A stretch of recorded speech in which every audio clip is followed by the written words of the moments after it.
noite, alunos! Tudo bem com vocês? Eu sou a professora mediadora Denise Balcone e hoje nós teremos a nossa quarta aula gravada da disciplina de Técnicas e Machine Learning. Então, essa aula está sendo gravada devido ao feriado do dia 21. Gostaria de passar alguns recados iniciais para vocês, pessoal.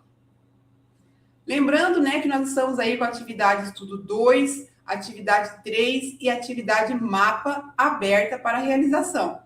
Não deixe, pessoal, de realizar essas atividades. Lembrando que para realizar a atividade Mapa, nós temos um template específico disponibilizado no material da disciplina, como também um vídeo explicativo dessa atividade. Realizem as horas complementares, as atividades extensionistas. Caso vocês tenham dúvidas, sobre essas horas complementares ou extensionistas, mande uma mensagem para mim no Fale com o Mediador. Acesse o material da disciplina, a sala do café, os comunicados, que são por lá que nós enviamos recados importantes para vocês. Pessoal, só lembrando que nós temos o programa Ampliar, Programa onde os alunos monitoram outros alunos. Se você tem interesse de participar, de aprender cada vez mais, acesse o link, que foi enviado para vocês via comunicados, que ali tem todas as explicações que vocês necessitam. Só lembrando, que nós temos ali a comunidade do Discord. Essa comunidade é voltada somente para os estudantes, Então, nenhum professor tem acesso a essa comunidade, porque ela é voltada somente para os alunos, onde vocês podem trocar informações, tirarem dúvidas. Nós temos aí uma parceria com a Google Cloud Computing Foundations Academy, Então, quem tem interesse de participar de um treinamento gratuito, onde vocês vão encontrar sessões técnicas com especialistas do Google Cloud, mentoria de carreira e job fair, se inscrevam até o dia 21/4, pessoal, tá? Não deixe de se inscrever. Se você é maior de 18 anos, está familiarizado com os conceitos, habilidades e ferramentas básicas de TI, então é só se inscrever. Nós teremos aí a mentoria do dia 11 a 29 de maio, Essa mentoria ela é exclusiva somente para as mulheres. Ela terá 3 semanas de muito conteúdo, então tudo sobre a plataforma da competição, lógica de programação com C e Python e mentoria de carreiras. Então, meninas, vocês que têm interesse de participar de uma mentoria, para participar desse projeto aqui, que é uma competição de programação exclusiva para as mulheres, que as inscrições vão até o dia 12 de junho, então não esqueçam de participar dessa mentoria. Nós iremos compartilhar comunicados com vocês, ou vocês também podem acessar esse QR Code na tela, tá bom? A AWS também está com a parceria com a Unicesumar, Então, essa AWS também é voltada apenas para as mulheres que têm interesse ali de participar de um evento online, do dia 13 de maio de 2026, onde terá imersão técnica em cloud, inteligência artificial, empregabilidade e projetos práticos. É só acessar esse QR Code e se inscrever, pessoal. E o último recado super importante, provas, pessoal. Não se esqueçam do agendamento da prova presencial curricular. Então, agende sua prova digital presencial do dia 20/4 até o dia 1 de maio.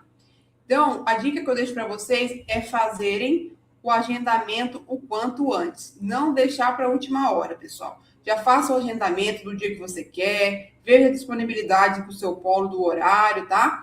Então, a realização da prova ela vai ocorrer do dia 27/4 até o dia 2/5. Então, vocês vão escolher ali qual que é o dia, o horário melhor para vocês realizarem. Certo, pessoal? Agora eu vou convidar o professor Rômulo para a tela. Boa noite, professor. Olá, pessoal, sejam todos bem-vindos à nossa quarta aula da disciplina Técnicas de Machine Learning.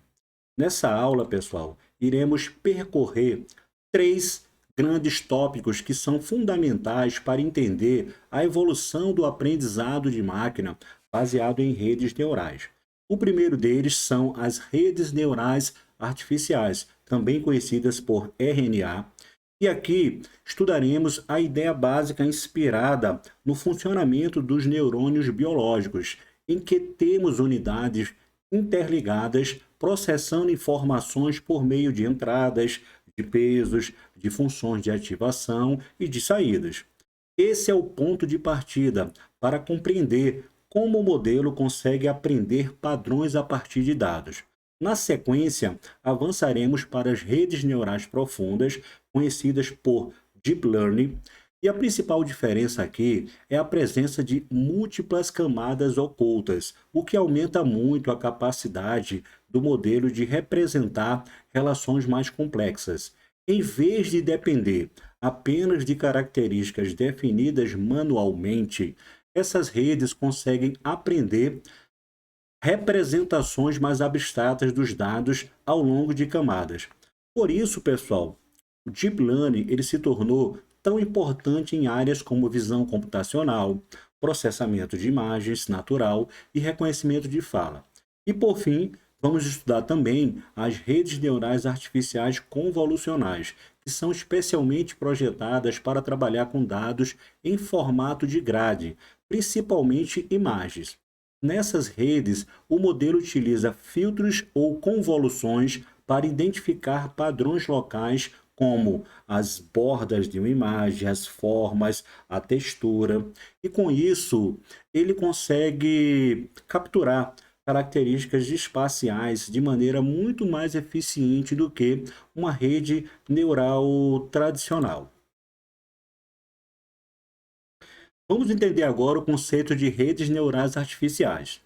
Um RNA é formado por várias unidades de processamento que chamamos de neurônios artificiais. Cada uma dessas unidades, isoladamente, realiza um processamento relativamente simples. O poder da rede não está em um único neurônio sozinho, mas no conjunto de conexões entre esses neurônios. Essas unidades são interligadas por canais de comunicação e cada conexão possui um peso associado.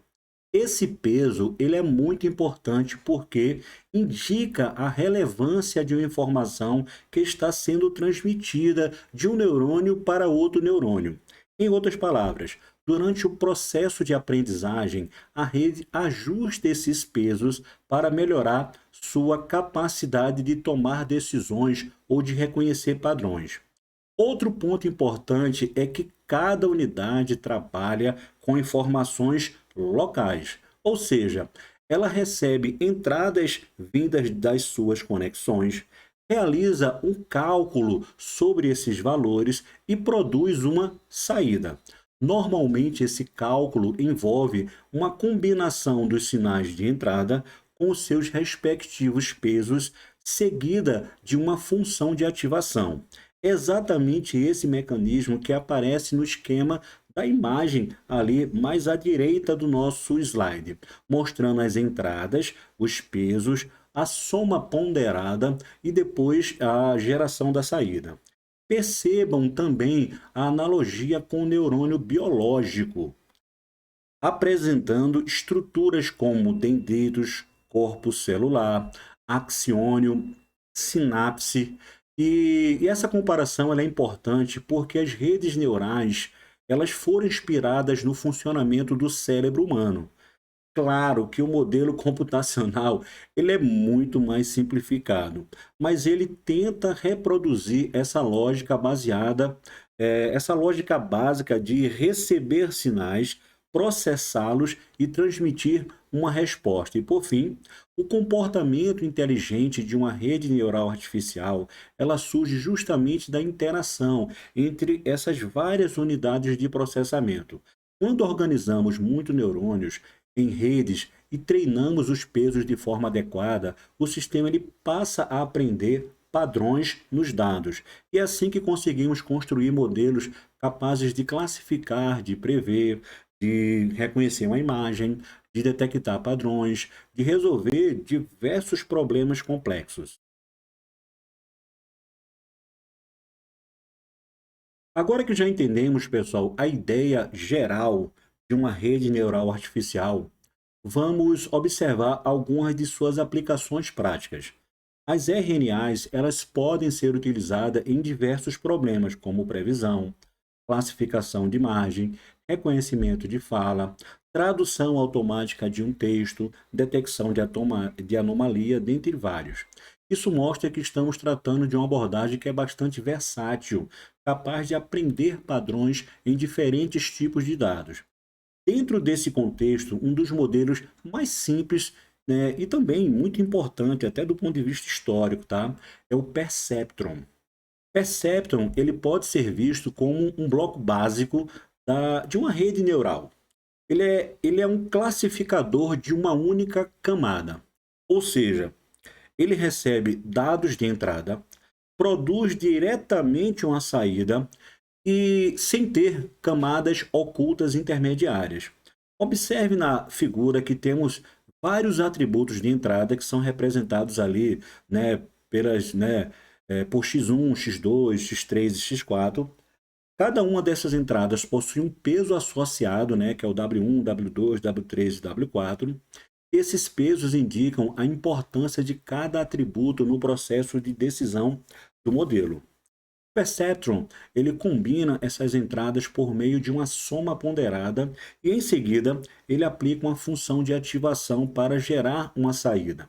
Outro elemento importante é o termo de tendência, também chamado de bias, que é indicado pela letra θ, né, que é a oitava letra aí do alfabeto grego, tá?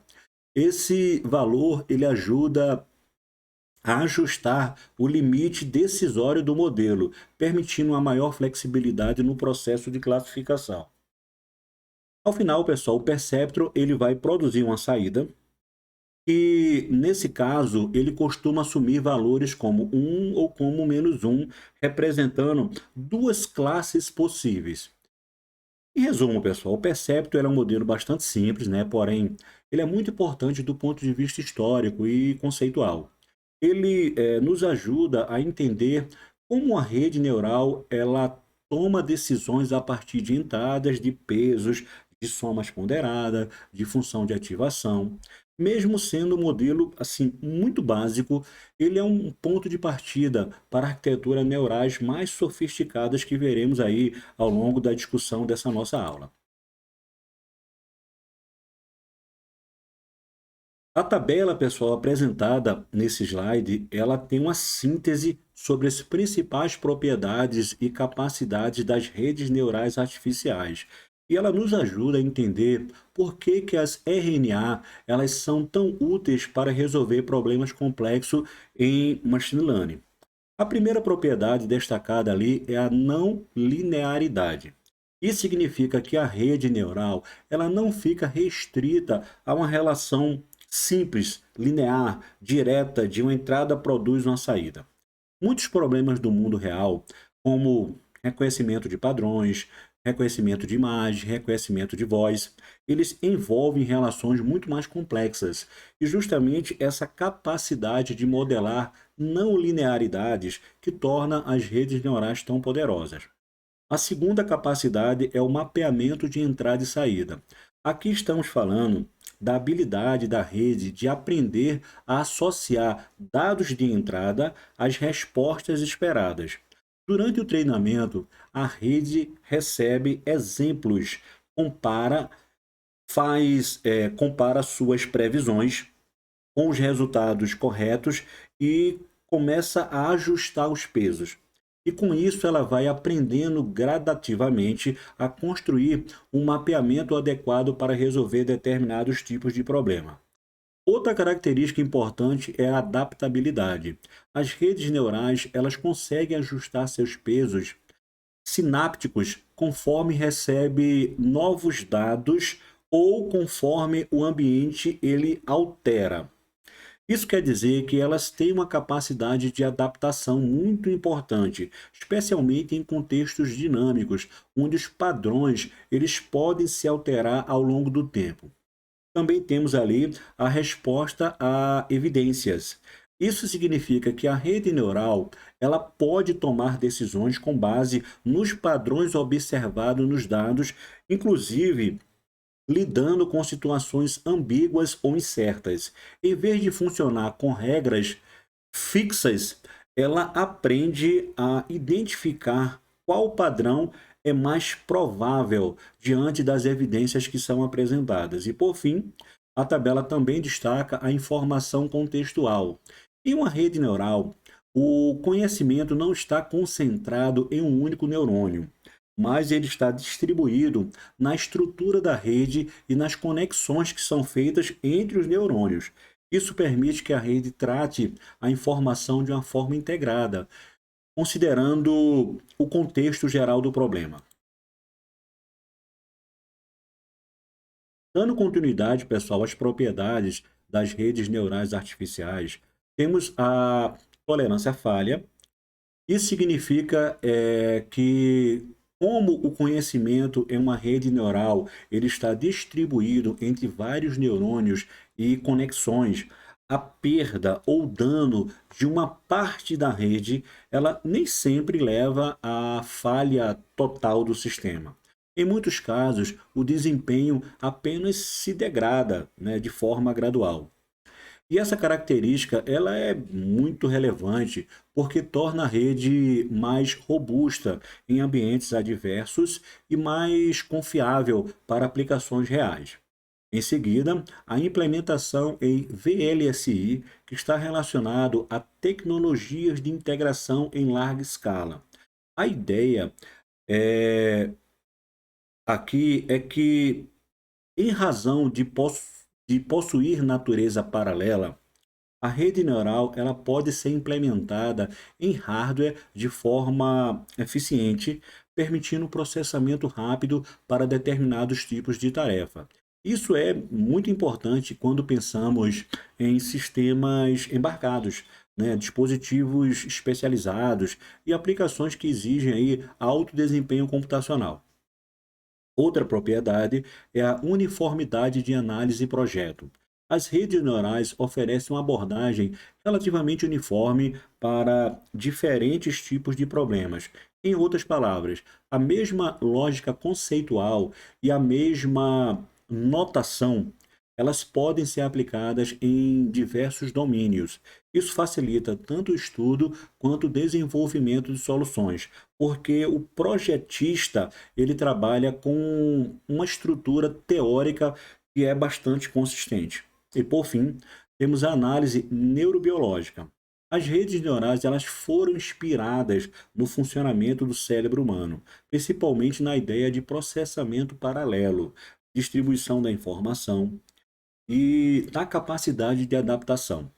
É claro que uma RNA, ela não tem capacidade de reproduzir o cérebro em toda a sua complexidade, mas ela aproveita essa inspiração para construir modelos computacionais que são capazes de aprender e de resolver problemas de forma eficiente.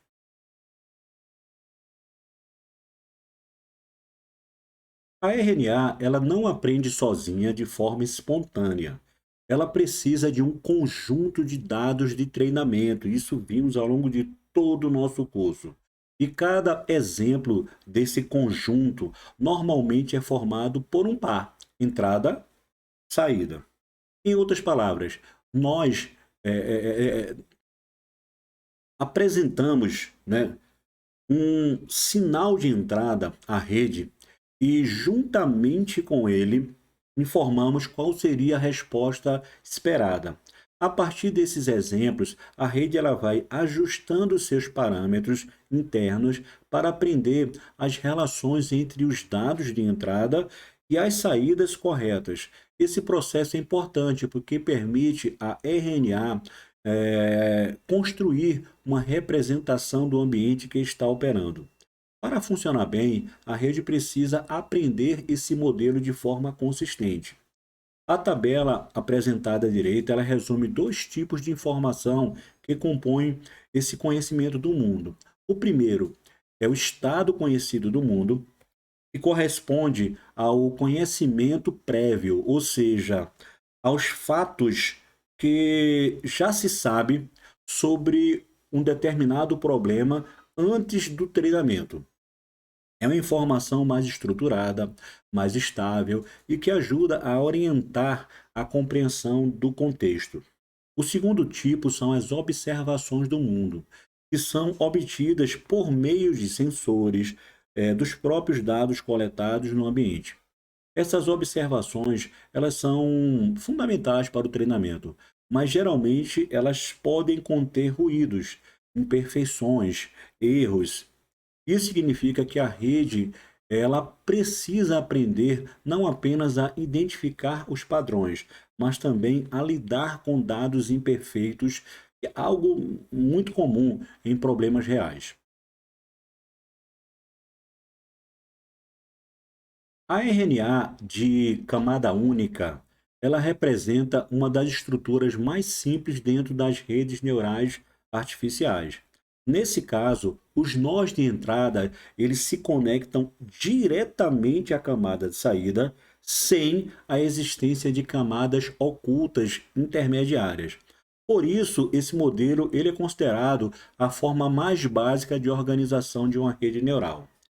Observando a figura, nós temos duas entradas que são representadas pelos nós 1 e 2 e conexões que levam essas informações aos neurônios de saída que são identificados como 3 e 4.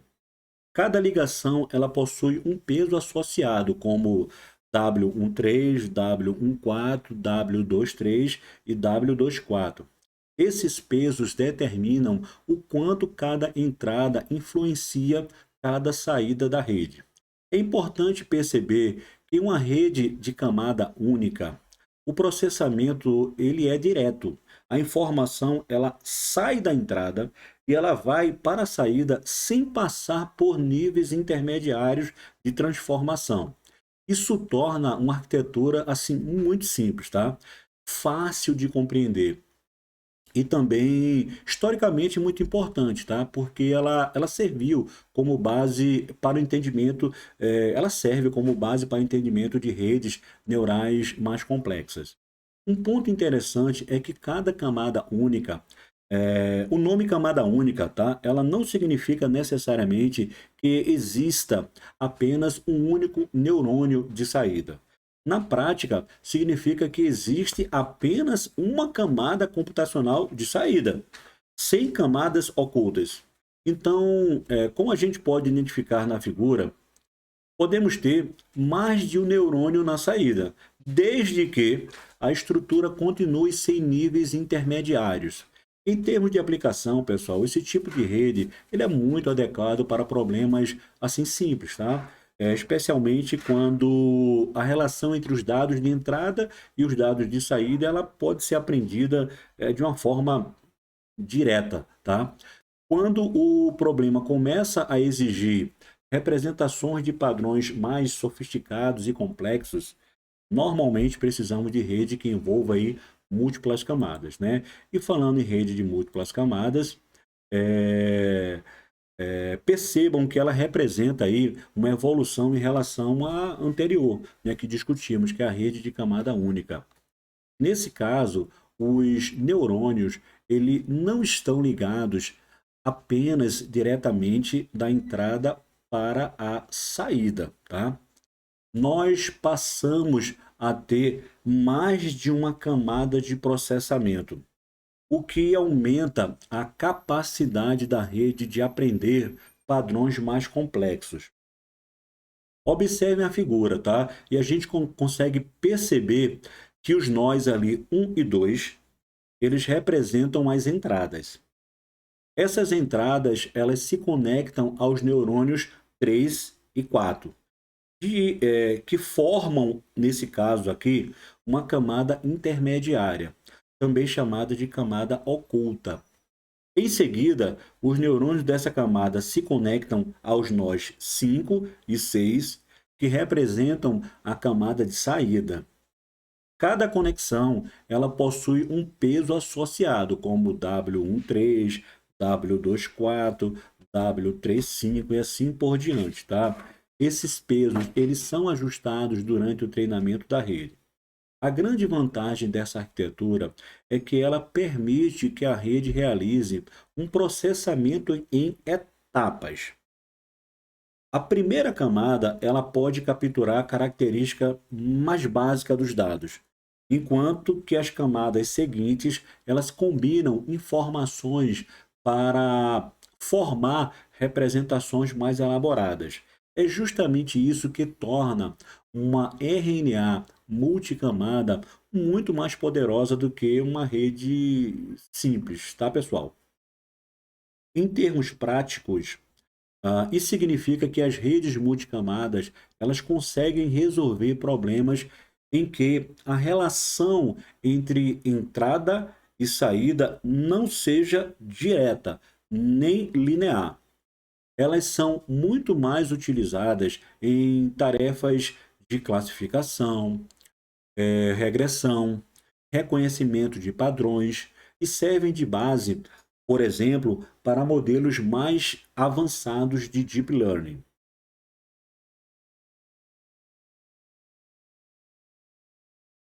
Vamos aprofundar um pouco, pessoal, na RNA multicamada. Observem que o sinal ele começa sempre pela camada de entrada. A camada de entrada representa o estímulo inicial ou os atributos do problema. Esses dados eles são encaminhados para a primeira camada oculta. Nessa etapa, cada neurônio ele começa a combinar as informações recebidas. É claro, vai aplicar aí os pesos, as funções de ativação. E em seguida, o resultado ele passa para uma segunda camada oculta, onde novas combinações e novas transformações são feitas. E esse processo, pessoal, ele continua até chegar na camada de saída, que produz aí a resposta final da rede. A grande vantagem dessa arquitetura está justamente nas camadas ocultas intermediárias. Elas permitem que a rede construa representações internas dos dados em diferentes níveis de abstração. As primeiras camadas, elas, por exemplo, podem captar padrões mais simples, tá? Enquanto as camadas mais profundas, elas conseguem identificar relações mais complexas. E é por isso que as redes multicamadas, elas são muito poderosas para resolver problemas que não podem ser tratados de forma linear ou direta. Outro ponto importante é que essa estrutura ela forma um grafo de neurônios interligados, simulando um processamento distribuído. Cada neurônio ele vai contribuir com uma pequena parte do cálculo, mas o comportamento global da rede ela surge justamente da interação entre todos esses neurônios. Durante o treinamento, os pesos dessas conexões eles são ajustados para que a saída produzida ela fique cada vez mais próxima da resposta esperada.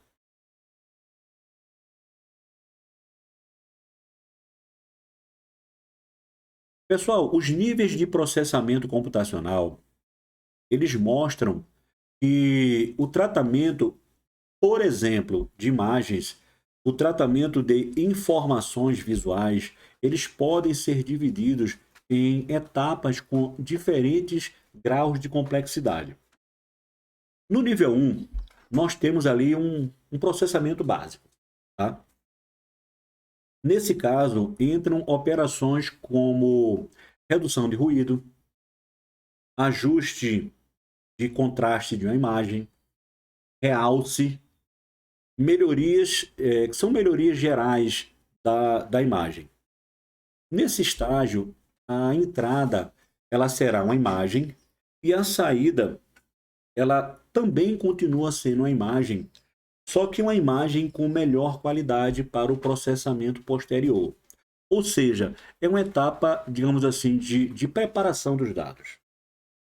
No nível 2, o processamento ele já se torna um processamento mais analítico.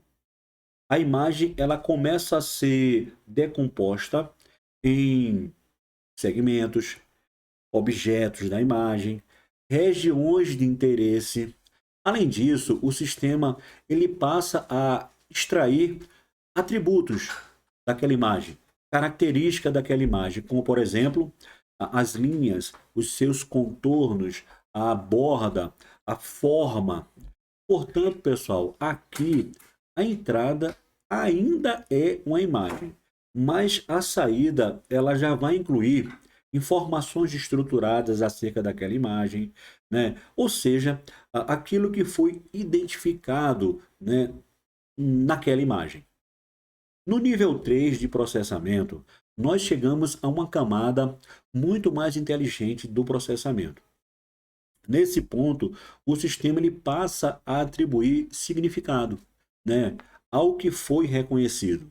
Isso envolve tarefas como análise, como interpretação, classificação dessa imagem e até mesmo a geração de comportamentos que são associados ali à visão humana. Em outras palavras, não se trata apenas de detectar formas e padrões, mas de compreender o que eles representam para apoiar um processo de tomada de decisão.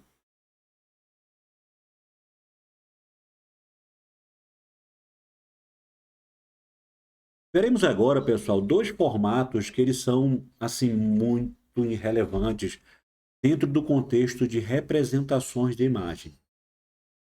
A imagem de rastreio, né, também chamada aí de raster, e a imagem vetorial. Compreender essa diferença, ela é muito importante, tá, pessoal? Principalmente quando trabalhamos com processamento de imagem, quando a gente trabalha com visão computacional, se tiver de trabalhar, por exemplo, com computação gráfica. Começando aí pela imagem de rastreio, tá? Ela é formada por uma matriz bidimensional composta por pequenos elementos, que são chamados de pixels, tá? Cada pixel ele armazena uma informação visual, como por exemplo a cor, como a intensidade. Esse tipo de imagem, ele é muito comum no nosso dia a dia, tá? Que trabalha com pixels, né? Encontramos aí em diversos formatos, como imagem no formato JPEG, no formato PNG, formato BMP, formato GIF e por aí vai. Outro tipo principal aqui, um ponto importante, é que a qualidade da imagem ela vai depender da sua resolução. Quando a gente amplia demais uma imagem de rastreio, começa a aumentar zoom nela ali, os pixels eles começam a ficar visíveis, né? Você vê aquela imagem retângulos ali, né? A imagem ela começa a perder nitidez. Portanto, esse formato ele é muito adequado para fotografias, para imagens reais, mas ele tem limitações quando ele precisa ser redimensionado. Por sua vez, as imagens vetoriais elas funcionam de uma forma totalmente diferente. Em vez de ser compostas por pixels, ela é construída a partir de elementos geométricos definidos matematicamente, como por exemplo pontos, como linhas, como curvas, como polígonos.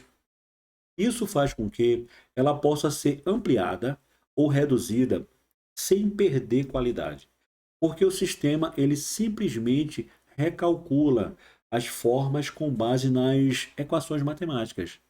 Outra vantagem é que, em muitos casos, um arquivo vetorial ele pode ser mais leve do que um arquivo de rastreio equivalente. Em alguns casos, tá? Em outros casos, não. As imagens vetoriais, elas são muito importantes, pessoal, em áreas como design gráfico, como desenho artístico, assistido por computador, perdão, como projetos de arquitetura, engenharia, cinema, visualização 3D. Já as imagens de rastreio, elas são mais frequentes em fotografias, em imagens, sei lá, da internet, em aplicações em que o detalhe visual ele é capturado ali usando pixel a pixel, né? Não me preocupo muito com a qualidade da imagem.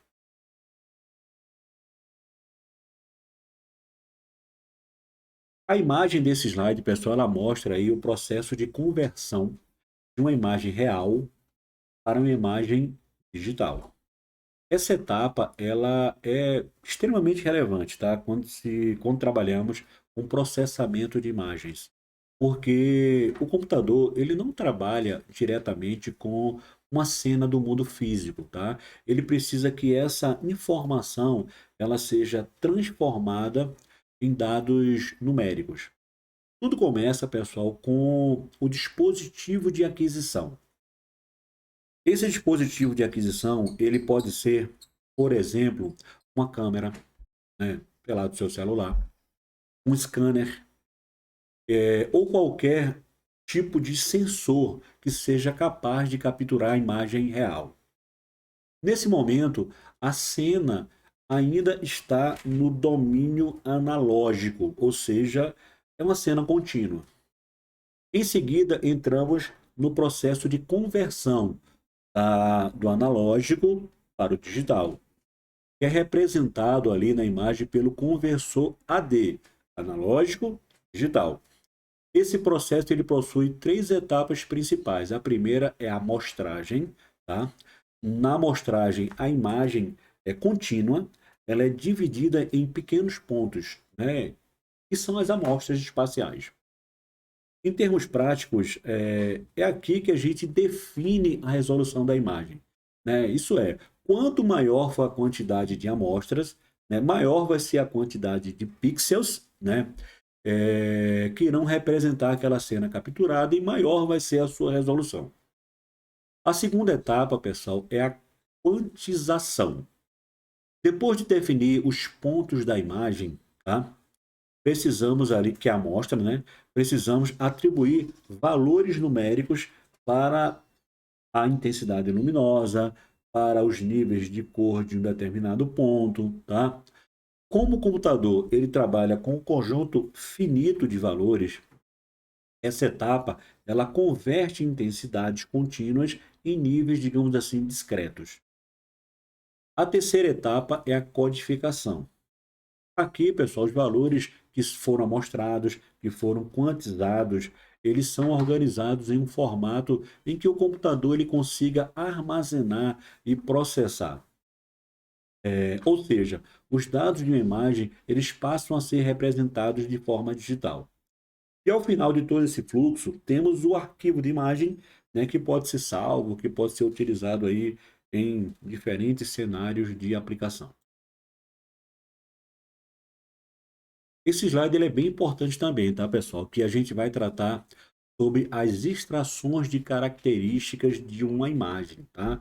É um tema assim extremamente importante quando trabalhamos com visão computacional, quando trabalhamos com processamento de imagem, entre outros, tá?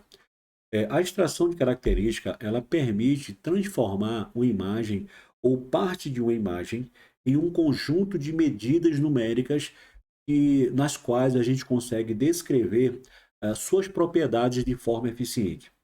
Em vez de o sistema ele trabalhar com todos os pixels brutos o tempo inteiro, ele passa a trabalhar com vetores de características que resumem o que é mais significativo dentro daquela imagem. Observe que a figura ela organiza as características em dois grandes grupos, tá? Eu tenho a forma e eu tenho o aspecto. As características de forma elas estão relacionadas à estrutura geométrica do objeto, né, presente naquela imagem. Por sua vez, as características de aspecto elas descrevem as propriedades visuais, como rugosidade, a cor, a textura. E essa divisão ela é relevante, né, em muitos problemas. Não basta saber apenas o formato de um objeto. Em muitos casos, precisamos analisar como ele se apresenta visualmente. Dentro da categoria forma, são destacadas duas abordagens, que é o contorno e as regiões. O contorno ele está ligado à borda do objeto, ou seja, o seu limite externo. Já a análise por regiões, ela considera toda a área ocupada pelo objeto, permitindo extrair descritores que são mais complexos. Quando trabalhamos com regiões, podemos obter diferentes tipos de descritores. Os descritores dimensionais, eles medem propriedades como a área, o perímetro, a excentricidade, a compacidade, raio máximo, raio mínimo. E esses atributos, eles ajudam a quantificar o tamanho e a geometria geral do objeto. Os descritores inerciais, eles capturam outras propriedades, como o centro geométrico, momentos, orientação, retângulo envolvente, elipse ajustada, né? Que eu não vou entrar no, assim, porque é muito específico aqui, tá, pessoal? Mas essas características, elas são muito úteis para que a gente consiga entender a distribuição espacial da massa dos pixels de um objeto. Já os descritores topológicos, eles analisam relações estruturais, como, sei lá, quantidade de furos, número de Euler, componentes conectados, número de vértices e por aí vai, tá? É um conhecimento muito necessário para quem vai trabalhar com processamento de imagem, né, dentro, talvez, aí, de um campo da visão computacional, tá? Vamos lá, dando prosseguimento à nossa aula, chegamos aqui em dois modelos de ligação entre neurônios artificiais, tá? O primeiro modelo é o modelo feed-forward, né? E o modelo recorrente. No modelo feed-forward, que aparece à esquerda, o fluxo da informação ele ocorre em uma única direção. Ou seja, sempre vai ser da entrada para a saída. Ou seja, o sinal ele passa pelos neurônios sem retornar às etapas anteriores. Esse é o tipo mais clássico de arquitetura de redes neurais, bastante utilizado em problemas de classificação, de regressão, né? Justamente porque o processamento ele é direto, sequencial e ele não tem retroalimentação. Já no modelo recorrente, que é mostrado à direita, existe um mecanismo de retroalimentação. Isso significa que a saída de um neurônio ou de uma etapa da rede, ela pode influenciar estados anteriores ou voltar ao sistema como entrada. Com isso, pessoal, a rede ela passa a ter uma espécie de memória do que já foi processado. E essa característica ela é extremamente importante quando trabalhamos com dados sequenciais, como, por exemplo, um texto, fala, séries temporais, sinais de uma forma geral. A principal diferença entre os dois modelos é a seguinte, pessoal. Lá no feed-forward, a informação ela segue apenas para frente. No modelo recorrente, ela pode circular e retornar, permitindo que a rede ela considere dependências ao longo do tempo ou ao longo da sequência de dados, tá, pessoal?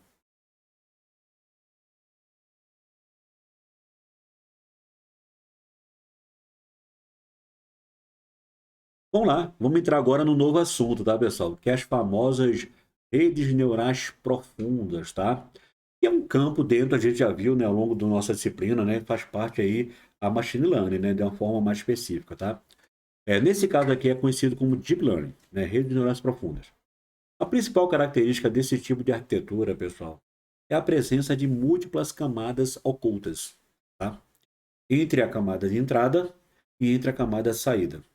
E é justamente essa quantidade gigantesca de camadas, né, que dá o nome de deep, né, de profundidade. Observe a figura, né, que nós temos ali primeiro a camada de entrada, que recebe aí os dados, as características do problema. Esses dados eles podem ser, sei lá, por exemplo, né, os pixels de uma imagem, ele pode ser atributos numéricos, ele pode ser sinal de áudio, ele pode ser palavras que são representadas de forma numérica, dentre vários, tá? Em seguida, essa informação de entrada, ela passa por várias camadas ocultas, escondidas, né?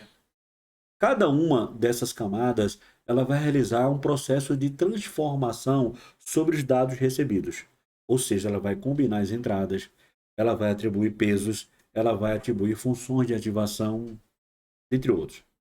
A grande vantagem, pessoal, do Deep Learning é que cada camada ela consegue aprender um nível diferente de representação. Ou seja, as camadas que são mais próximas da entrada, elas costumam capturar características mais simples, né? Logo no começo ali. Já as camadas mais profundas, elas aprendem padrões muito mais sofisticados, complexos, abstratos, tá? Por exemplo, em visão computacional, uma camada ela pode identificar uma borda, outra camada ela pode reconhecer a forma de uma imagem, em outras ela pode combinar entre essas formas com o objetivo de identificar objetos que são complexos e por aí vai. Na parte final da arquitetura, vemos ali as camadas a camada de saída, que é responsável por gerar a resposta da rede. Essa saída, pessoal, ela pode representar uma classe, ela pode representar uma probabilidade, uma previsão numérica ou outro tipo de resultado, dependendo aí da tarefa que estamos resolvendo, tá? É importante, pessoal, destacar que o Deep Learning ele se diferencia das redes neurais mais simples, tá? Justamente por sua capacidade de extrair características de forma automática. Nos modelos tradicionais, eu preciso de um especialista, né? E esse especialista ele começa a definir de forma manual quais são os atributos que serão usados no modelo. Então, eu tenho ali um componente manual nesse processo de extração dessas características. Quando a gente fala em rede neural profunda, uma parte significativa dessa extração, né, eu posso ter ainda o especialista, mas uma quantidade significativa dessa transformação ela é apreendida pela própria rede, né, durante o processo de treinamento. Então perceba que eu consigo extrair informações de forma automática. E é isso que dá o poder das redes neurais, e é isso que faz com que a rede neural, muitas vezes, ela precise de uma quantidade gigantesca de processamento, tá? Então não dá para comparar redes simples com redes neurais profundas, quanto o aspecto de treinamento, né? São redes que exigem aí um tempo muito maior para que ela consiga aprender algo. E a consequência natural disso, em razão da sua quantidade de camadas, é que exige muito mais processamento, tá? Beleza, pessoal? Vamos lá. Falar sobre mais um assunto aí, né? Que são as redes neurais convolucionais, tá? São conhecidas pela sigla CNN, tá? E são muito utilizadas, pessoal, em tarefas ligadas aí à visão computacional. A principal ideia desse tipo de rede é que o processamento ele não acontece com todos os neurônios é, totalmente conectados a toda a imagem de uma vez. Vou tentar explicar melhor. Em vez disso, tá? A rede ela é dividida em análises feitas em pequenas regiões. O processamento da imagem ela é feita em partes menores. Isso significa, pessoal, que a CNN ela trabalha com grupos locais de informação. Cada grupo ele é analisado por um kernel, né, que a gente chama de filtro. E esse filtro ele percorre a imagem procurando identificar a mesma característica, sendo que em regiões diferentes. Por exemplo, um kernel, um filtro, né, ele pode aprender a detectar as bordas. Passa pela imagem detectando a borda. Outro kernel, o filtro, ele pode identificar as linhas. Outro filtro, ele pode reconhecer padrões mais específicos de textura ou um filtro para reconhecer as formas, tá?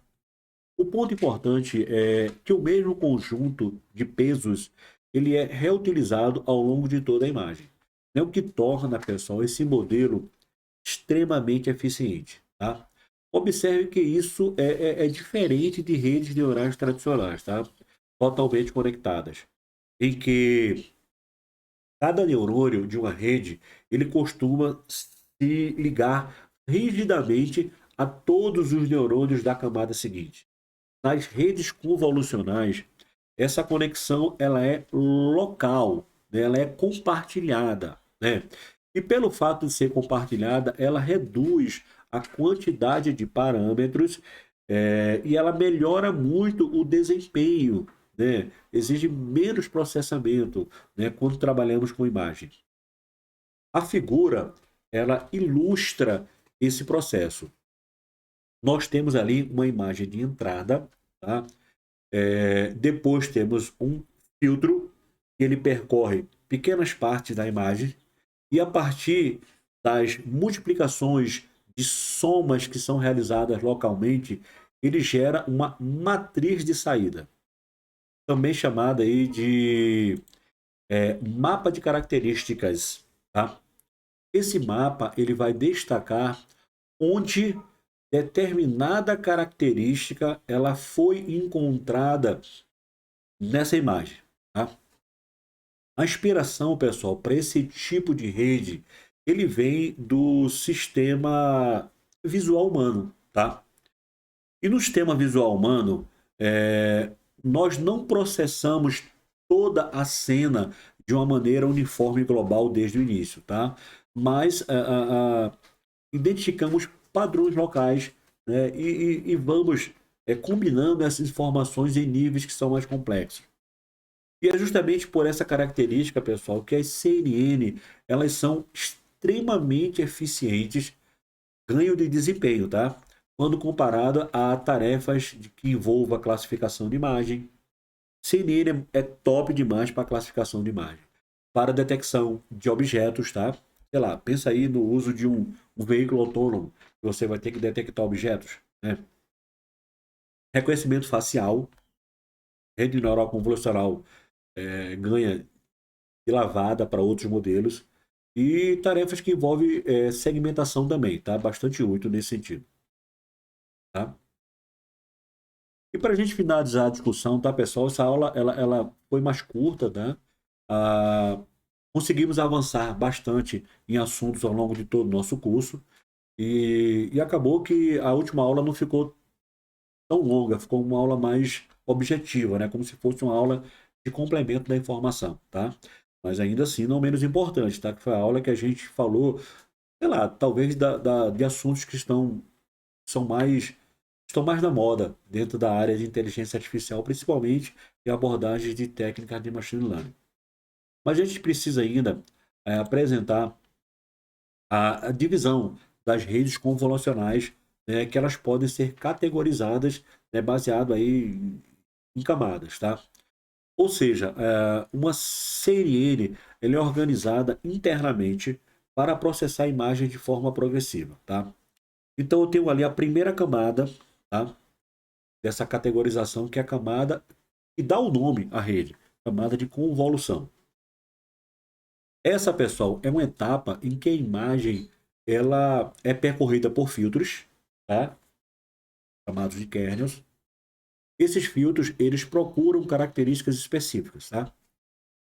Os filtros podem detectar, por exemplo, bordas, contornos, texturas, partes de objetos. E o resultado desse processo é a geração de uma nova matriz chamada de mapa de atributos, né? Feature Map. Então, a convolução é uma etapa que é responsável por extrair padrões relevantes de uma imagem. Depois, temos a camada de retificação. Nessa etapa, aplica-se aí uma função não linear ao mapa de atributos que foi gerado, né, anteriormente. Essa não linearidade é importante porque ela permite à rede aprender relações mais complexas e não apenas transformações lineares diretas, simples. Além disso, a retificação ela ajuda a tornar o treinamento mais eficiente, né? Preservando informações relevantes ao longo das camadas, tá? Em seguida, temos aí a camada de subamostragem, que também é chamada de pooling, tá? A função dessa camada é reduzir o tamanho dos mapas de atributos que podem ficar gigantescos, tá? Isso diminui a quantidade de dados a serem processados nas próximas etapas. Reduz o custo computacional, menos processamento, e ajuda a destacar as informações que de fato são importantes. Em muitos casos, pessoal, utilizamos aí o valor máximo de uma pequena região, né, que é o max pooling, né? E assim a rede ela mantém os elementos mais relevantes. Ela descarta detalhes que não são importantes. E por fim, temos a camada totalmente conectada. Tá? Depois que as características elas foram extraídas, elas foram retificadas e foram reduzidas, elas são encaminhadas para essa etapa final, em que a combinação dessas informações para gerar a resposta da rede, né? E é nessa fase, pessoal, que a CNN ela realiza aí a decisão final, né? Como, por exemplo, classificar uma imagem se é um gato ou um cachorro, é um gato ou cachorro, né? Em determinado tipo de categoria, né? Visando resolver determinado tipo de problema, tá? Pessoal, e com isso a gente finaliza essa nossa quarta aula, tá? Esse nosso curso, tá? Chegamos aí ao final da nossa disciplina Técnicas de Machine Learning. E eu quero, pessoal, antes de finalizar, registrar meu sincero agradecimento, tá? A cada um de vocês, aluno, pela participação, né, por sua dedicação, pelo seu comprometimento, né, ao longo de toda essa nossa trajetória, que foi curta, porém foi bastante intensa, tá? Gostei muito da turma. Foi muito gratificante compartilhar com vocês conhecimentos, né, discutir conceitos, explorar aplicações práticas e acompanhar, né, o desenvolvimento de cada um de vocês, né, em uma área que é tão relevante. No começo ali o pessoal bem espinhoso, mas a gente percebeu ali a evolução clara ao longo de cada uma de nossas aulas, tá? Ao longo dessa disciplina, trabalhamos fundamentos, tá, importantes que certamente contribuirão para a formação acadêmica, para a formação profissional de cada um de vocês, tá? Não apenas no campo de aprendizagem de máquina, mas também, pessoal, na forma de analisar problemas, de interpretar dados e de pensar soluções inteligentes, tá? Agradeço pelo interesse, pelas contribuições de aula, pelas perguntas, tá? Foram muitas aí importantes, pelas reflexões que nós tivemos ao longo dessa disciplina, pelo o empenho, né, que foi demonstrado em cada uma da etapa, tá? Eu desejo, pessoal, muito sucesso profissional e acadêmico a todos vocês, né? Na continuidade da sua caminhada ao longo aí da conquista dos seus objetivos, tá?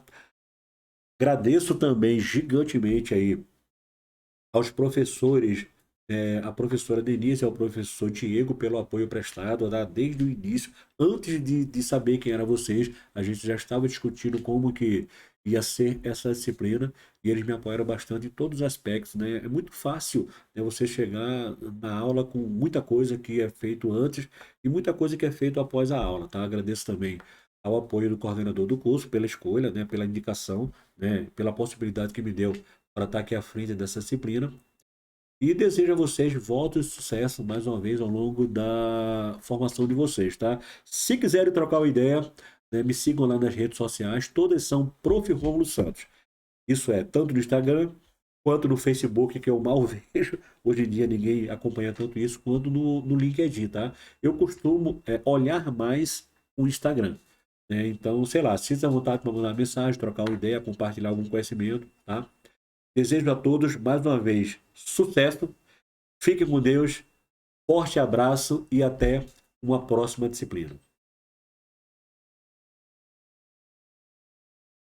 Olá, pessoal, eu sou o professor Rômulo Santos e, a pedido dos alunos, eu montei um complemento à aula número 4 envolvendo um conjunto de questões para permitir com que vocês consigam maximizar melhor os conhecimentos aprendidos ao longo de toda a disciplina, assim como, né, consigam, através da aplicação de questões, ter mais facilidades para conseguir superar as avaliações que permitem com que vocês consigam fechar com chave de ouro essa nossa disciplina, tá? Então, sem enrolação nenhuma, vamos lá para o que interessa, tá, pessoal? Questão 1. Acerca de Big Data, Business Intelligence e Machine Learning, julgue o item a seguir.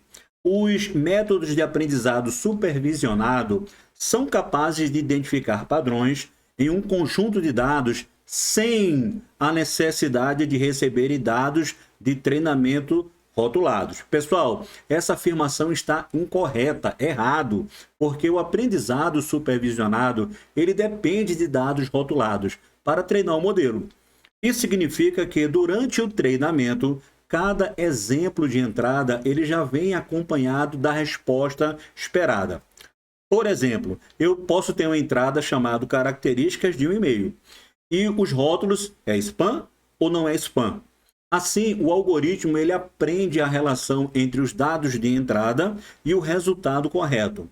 Quem identifica padrões sem rótulos é o aprendizado não supervisionado. Nesse caso, o modelo tenta encontrar estruturas, grupos, relações ocultas nos dados por conta própria, ok? Questão 1, fácil, mamão com açúcar, né? Vamos lá, questão número 2, pessoal. No que se refere a técnicas de regressão, técnicas de agrupamento e aprendizado profundo, julgue o item seguinte. Uma máquina de Boltzmann, instanciada em um determinado contexto, identifica os seus objetos e as suas características e classificações, bem como reforça os padrões aprendidos e monitora os padrões desconhecidos. Pessoal, essa afirmação também está incorreta, porque ela atribui à máquina de Boltzmann funções muito mais amplas e também características imprecisas. A máquina de Boltzmann é um modelo de rede neural estocástica, usada principalmente para aprender padrões e representações probabilísticas dos dados. Em termos assim mais simples, ela é mais associada a aprender a estrutura dos dados, descobrir regularidades, extrair características, modelar distribuições de probabilidade. Ela não é definida por si só como um sistema que identifica objetos, características e classificações e ainda monitora padrões desconhecidos, da maneira como está ali sugerido na questão, tá? E isso mistura funções de diferentes técnicas de aprendizado de máquina, né? Visão computacional, classificação e por aí vai, tá? Então, portanto, a questão está errada, tá?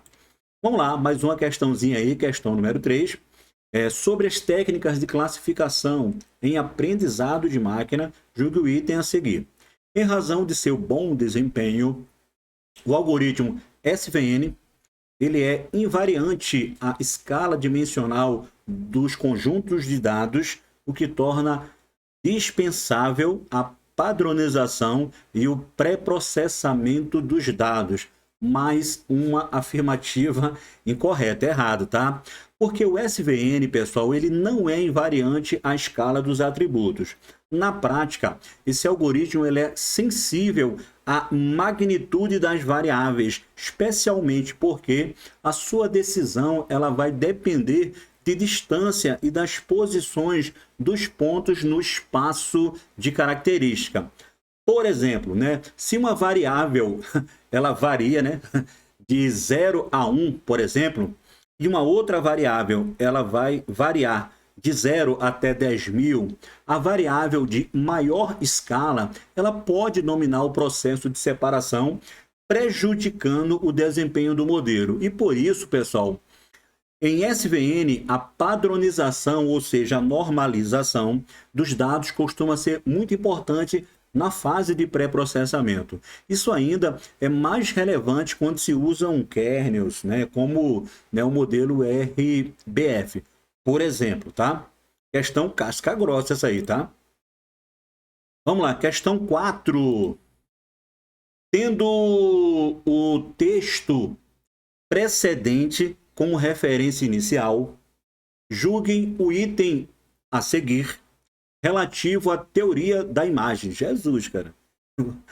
As novas tecnologias têm investido em experiências estéticas que sejam simulacros da realidade incluindo entre elas a realidade aumentada, né, que insere objetos virtuais em ambientes reais, tá? Embora a gente não tenha falado nesse tema ao longo do curso, né, que tem correlação, tá? A alternativa ela está correta, tá, pessoal?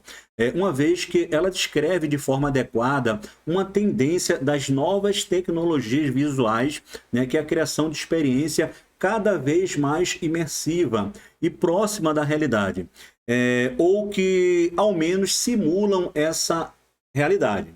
A realidade aumentada é um bom exemplo disso porque ela não substitui totalmente o mundo real.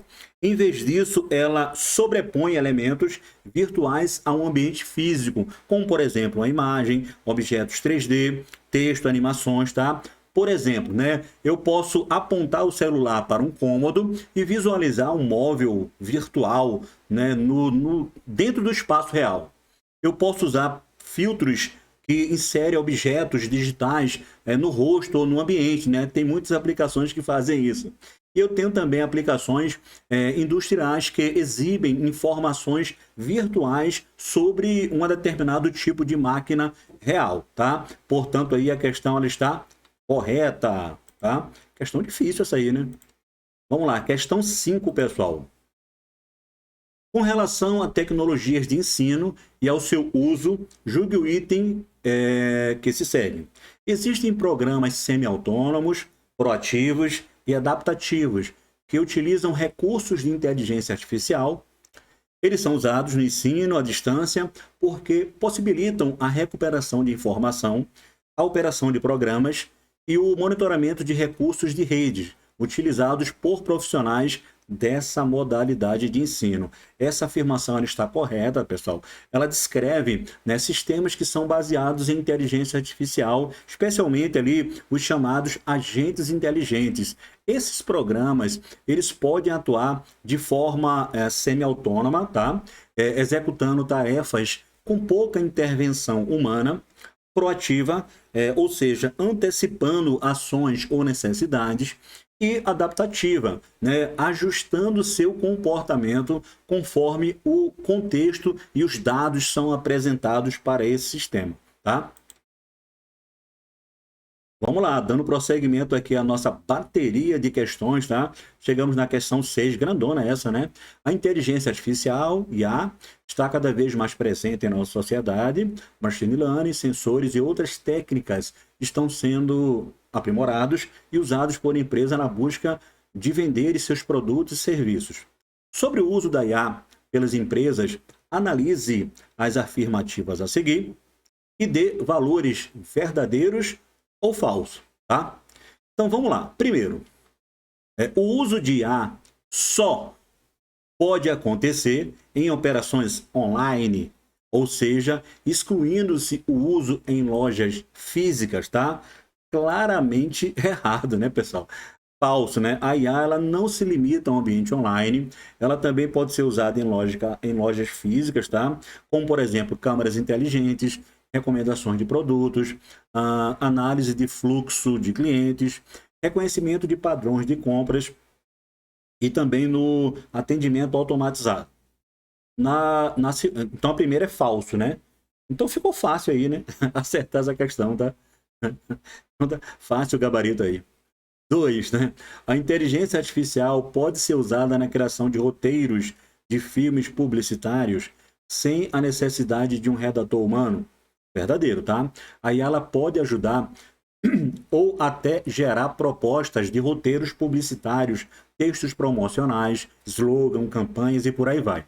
Em contexto de prova, a ideia é reconhecer que a IA já é usada na produção de conteúdo, tá?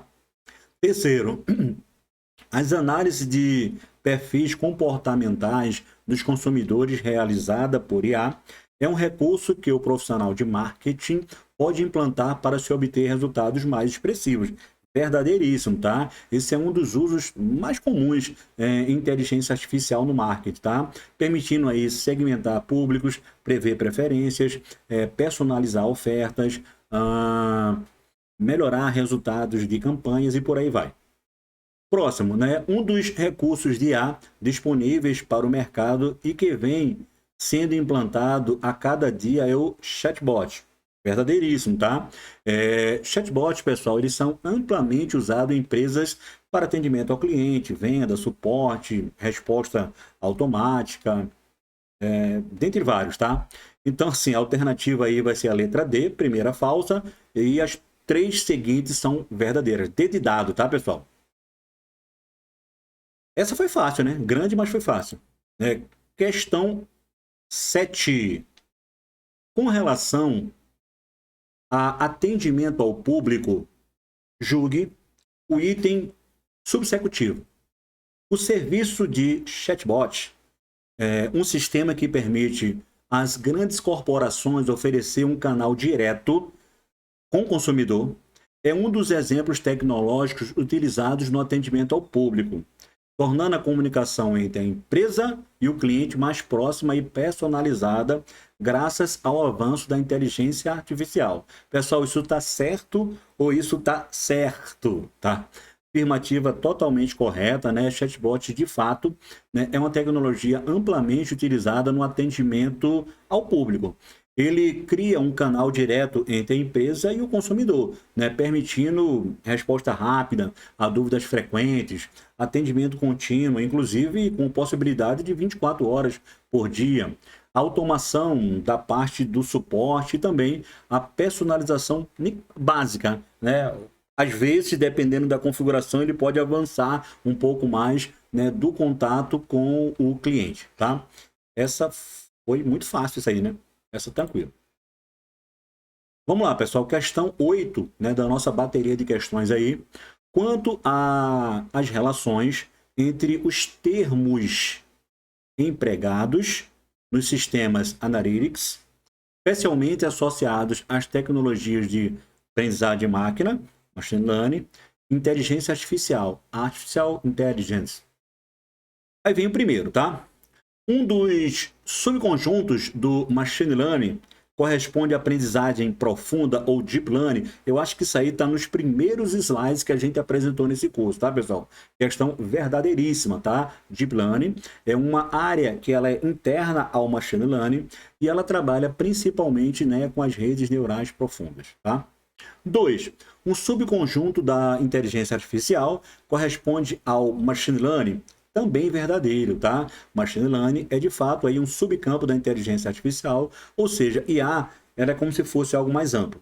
Dentro dele eu tenho ali, dentre outras coisas, o Machine Learning, e dentro do Machine Learning eu tenho o Deep Learning, tá? Então a segunda ela está verdadeira. Primeira verdadeira, segunda verdadeira. Perdão. Terceiro, as áreas de Machine Learning e de inteligência artificial são distintas e não possui qualquer relacionamento ou conexão falso, tá? Porque há sim relação direta entre essas áreas, tá? Machine Learning, ele faz parte de algo maior chamado inteligência artificial. Então, portanto, aí as corretas são a letra afirmativa 1, a afirmativa 2, que corresponde ali no gabarito à letra D de dado, tá? Vamos lá, questão 9. Com relação aos conceitos de Machine Learning e de Deep Learning, julguem o idem. Os sistemas de Machine Learning podem ser empregados em situações em que os softwares tradicionais eles não conseguem resolver os problemas ou que suas soluções não são consideradas como satisfatórias, tá? A afirmativa está correta, pessoal. O Machine Learning ele é especialmente útil em problemas nos quais ali aquela programação convencional, tradicional, né, baseada ali em regras explícitas, ela não consegue oferecer bons resultados ou, na maioria dos casos, ela se torna inviável. Nos softwares tradicionais, o programador ele define passo a passo as regras para resolver um determinado problema. Isso funciona bem quando o problema ele é bem estruturado, quando o problema ele é totalmente previsível, tá? Já no Machine Learning, o sistema ele aprende padrões a partir dos dados. Por isso, ele é muito útil em situações como, por exemplo, reconhecimento de imagem, detecção de fraudes, recomendações de produtos, previsão de um determinado comportamento e classificação de textos, classificação de mensagens, né? Entre outros, tá? Questão 10. Acerca dos algoritmos de Machine Learning, Deep Learning e de técnicas de inteligência artificial generativa e LLM e dos softwares Maker e Trinity. Julgue o próximo item. O cara colocou um monte de coisa ali no comando da questão, tá? Vamos lá. A visão computacional, ela permite que máquinas interpretem imagens e vídeos simulando a visão humana por meio de algoritmos de machine learning, principalmente, né, pessoal? Deep Learning, tá? A alternativa ela tá correta, tá? Porque a visão computacional é justamente a área da inteligência artificial que é voltada para fazer com que máquinas consigam captar, consigam processar, consigam interpretar imagens e vídeos. Por isso, pessoal, elas são usados algoritmos aí de machine learning, né, muitas vezes para aprender padrões a partir de dados visuais e em muitos casos deep learning, tá? Especialmente aí as redes neurais convolucionais, né, as famosas CNNs, que são muito aplicadas em tarefas de visão computacional. Beleza? Vamos lá. Partindo para a questão número 11. Com relação aos conceitos de machine learning e de deep learning, julguem o item.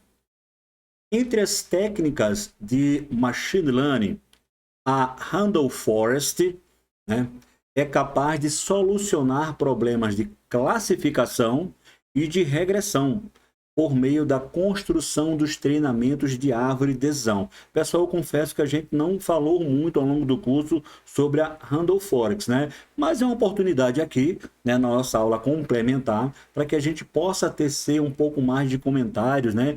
Tecer comentários acerca dessa estratégia aí, tá? Vamos lá, a afirmação ela está correta, tá, pessoal? Randall Forest é um algoritmo de aprendizagem de máquina, de machine learning, que ele pode ser usado tanto para classificação, e com isso ele consegue prever categorias como o e-mail é spam ou não é spam. E também ele pode ser usado para regressão, tá? Onde ele pode prever valores numéricos, como por exemplo, o preço de algo, a temperatura, um determinado tipo de demanda, tá? Então percebam que ele funciona com bases em um conjunto de árvores de decisão, né? Em vez de usar apenas uma única árvore. Ele usa um conjunto, né? Randall foi uma floresta de árvores aí, né? Várias árvores durante o seu treinamento, né? Combinando aí os resultados delas para chegar a uma resposta final, tá? Então a questão ela está verdadeiríssima. Vamos lá, questão 12. Com relação aos conceitos de Machine Learning e de Deep Learning, julgue o item. Um dos tipos de sistema Machine Learning é a aprendizagem supervisionada. Vimos muito isso aí ao longo do curso, que é caracterizada pela aprendizagem de padrões com base na entrada, que são os dados de treinamento, e que não representa um feedback explícito quanto a esse aprendizado. Pessoal, essa alternativa está incorreta, tá? Na aprendizagem supervisionada, existe sim um feedback explícito durante o treinamento. Nesse tipo de aprendizado, o modelo ele recebe entradas, que são ali os dados de treinamento, e eles têm as saídas esperadas, que são conhecidas como rótulos, tá? Com isso, o sistema ele compara a resposta que produziu com a resposta correta. E ele vai ajustando os seus parâmetros com o objetivo de reduzir esse erro. Esse processo é justamente uma forma de feedback explícito, tá? Quem normalmente trabalha sem feedback explícito é a aprendizagem não supervisionada, né? Na qual o algoritmo ele vai tentar encontrar padrões, grupos ou estrutura nos dados que não possuem rótulos. Beleza? Tá? Questão boa essa aí, né? Para a gente conseguir revisar muita coisa que discutimos aí ao longo da nossa disciplina, né, pessoal? Vamos lá. Questão 13. O Machine Learning, ele é uma ferramenta crucial no desenvolvimento tecnológico contemporâneo e tem um impacto significativo no meio social, pois, letra A, ele restringe o acesso tecnológico, tornando as operações mais complicadas para o usuário. Errado. Machine Learning, ele não restringe o acesso tecnológico por definição, tá? Em muitos casos, ele até simplifica operações para o usuário. B. Opera de forma analógica, processando informações de maneira contínua e fluida, sem depender da digitalização dos dados. Errado, pessoal. Machine Learning opera sobre os dados digitais e não de forma analógica, né? Independente da digitalização, né? Não opera sobre os dados físicos, tá, pessoal? Letra C. Afeta a dinâmica de inovação, tornando as tecnologias existentes mais estáticas e menos flexíveis. Errado também. Em geral, o Machine Learning, ele impulsiona a inovação, ele aumenta a flexibilidade tecnológica, tá? E não o contrário. E por fim, na letra D, permite que os sistemas reconheçam padrões, ótimo, e tomem decisões com base nesses dados, influenciando a personalização do serviço. Ótimo, correto aí, letra D de dado, tá? Essa alternativa, ela descreve, né, de forma exata aí, uma das principais funções do Machine Learning, que é reconhecer padrões, apoiar decisões baseadas em dados, tá? Que vai influenciar aí diretamente a personalização. Beleza? Vamos lá, pessoal, dando continuidade aí à nossa bateria de exercícios, né? Chegamos aí à questão 14, tá? Acerca de Machine Learning, do sistema operacional Linux, Jesus, do protocolo DNS, colocou tudo junto aí. 2 modelos de serviço em nuvem, julgue o item subsequente, né? Em Machine Learning supervisionado, tá? Aprendizado de máquina supervisionado, o algoritmo, ele aprende a partir de um conjunto de dados rotulados, top, a identificar o quê? Padrões e realizar previsões em novos dados. Corretíssima, tá? Nesse tipo, tá, pessoal, de aprendizado, o algoritmo, ele é treinado com um conjunto de dados rotulados, ou seja, exemplos que já possuem a resposta correta.